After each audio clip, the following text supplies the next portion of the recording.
ഇതുപോലൊരു scammer Indian സിനിമയുടെ ചരിത്രത്തിലുണ്ടായിട്ടില്ല. ഞാൻ പറഞ്ഞു വരുന്നത് നമ്മുടെ ലോകേഷ് തള്ളരാജനെ കുറിച്ചാണ്. പുള്ളിയുടെ കാര്യം പറയുകയാണെങ്കിൽ ഒരു സിനിമയിൽ ഇച്ചിരി യൂണിവേഴ്സ് കൊണ്ടുവന്നെന്ന് പറഞ്ഞ് ആ യൂണിവേഴ്സ് നമ്മുടെ ഗാലക്സിയേക്കാൾ വലുതാണെന്ന രീതിയിൽ തള്ളി മറിച്ചിട്ട് അതിനെ പാടോടെ വിഴുങ്ങിയിട്ട് ഇപ്പൊ പൈസയുടെയും വലിയ ആക്ടേഴ്സിന്റെയും പിറകെ പൊക്കൊണ്ടിരിക്കുകയാണ്. LCU എന്ന് പറയുന്ന ഒരൊറ്റ ഫാക്ടർ കൊണ്ടാണ് ലോകേഷിന് ഇത്രയും ഫാൻ പവറും ഇത്രയും ഹൈപ്പും ഇപ്പൊ കിട്ടിക്കൊണ്ടിരിക്കുന്നതും കിട്ടിയതും. ആൻഡ് ആ ഒരു ഫാക്ടർ വന്നത് ആക്സിഡന്റലി ആണെന്ന് പറഞ്ഞു കഴിഞ്ഞാൽ നിങ്ങൾ വിശ്വസിക്കുമോ? ലോകേഷിന്റെ ആദ്യത്തെ സിനിമ മാനഗരം അത്യാവശ്യം നല്ല രീതിയിൽ ഹിറ്റായ സിനിമയാണ്. രണ്ടാമത്തെ സിനിമ കൈദി എന്ന് പറഞ്ഞ ഒരു വിജയ് സിനിമയുടെ റിലീസിനോട് കോമ്പീറ്റ് ചെയ്ത് ഹിറ്റായ സിനിമയാണ്. ആൻഡ് ഒരുപാട് ആൾക്കാരിലേക്ക് എത്തിയ സിനിമയാണ്. വളരെ നല്ലൊരു സിനിമയാണ്. മൂന്നാമത്തെ സിനിമ മാസ്റ്റർ.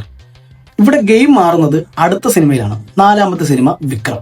ഈ സിനിമയിൽ ചെറിയൊരു കണക്ഷൻ കൈദിയായിട്ട് പുള്ളി വെക്കുന്നു. അത് അറിഞ്ഞുകൊണ്ട് വെച്ചാണെങ്കിലും അറിയാതെ വെച്ചാണെങ്കിലും പ്രൊഡ്യൂസേഴ്സ് പോസ്റ്റ് ചെയ്തിട്ട് വെച്ചാണെങ്കിലും അടിപൊളിയായിട്ട് ആ സാധനം വർക്കായി, അടിപൊളിയായിട്ട് ആൾക്കാർ അത് ഏറ്റെടുത്തു. ആൻഡ് ആ ഒരു ചെറിയ കണക്ഷൻ ഈ മൊത്തം സിനിമയുടെ കഥയേക്കാൾ വർക്കാവുന്നു എന്ന് കണ്ട നമ്മുടെ ലോകേഷ് അണ്ണൻ അതങ്ങ് ഏറ്റെടുത്ത് പിന്നെ അങ്ങോട്ട് തള്ളൽ തുടങ്ങി.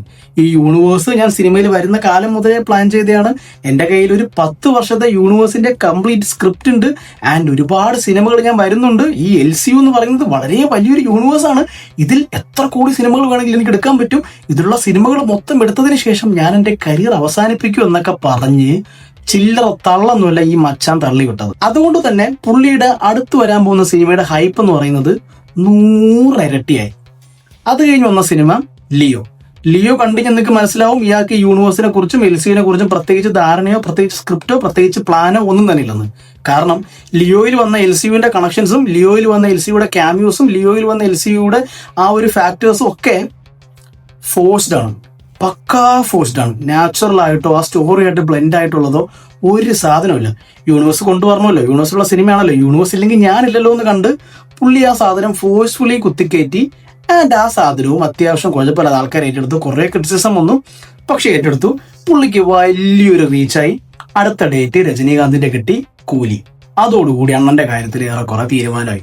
കൂലി പൊട്ടി പാളീസായി. കളക്ഷൻ കിട്ടി, പക്ഷെ നല്ല രീതിയിൽ ട്രോളുകൾ കിട്ടി. അവിടെയും അണ്ണന്റെ തള്ളു തീർന്നില്ല. കൈദി 2 വരും, കൈദി 2 ഞാനങ്ങ് മറിക്കും എന്നൊക്കെ പറഞ്ഞിട്ട് ആൾക്കാരെല്ലാവരും കൈദി 2 വെയിറ്റ് ചെയ്തു. കൈദി 2 ലോകേഷ് തിരിച്ചു വരും എന്ന് പറഞ്ഞു. കൈദി 1 വലിയ ഹിറ്റ് ആയതുകൊണ്ട് എല്ലാവരും എക്സ്പെക്ട് ചെയ്തിരിക്കുന്ന ഒരു സിനിമയാണ് കൈദി 2. പക്ഷെ ഇപ്പോ കൈദി 2വിനെ കുറിച്ചൊരു അപ്ഡേറ്റ് ഇല്ല, ലോകേഷിനെ കുറിച്ചൊരു അപ്ഡേറ്റ് ഇല്ല, LCUവിനെ കുറിച്ചൊരു അപ്ഡേറ്റ് ഇല്ല.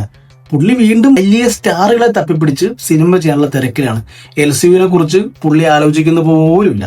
ഇപ്പോഴും LCUവും തള്ളിപ്പിടിച്ചോണ്ട് നടക്കുന്നത് കുറെ അന്തം ഫാൻസ് മാത്രമാണ്.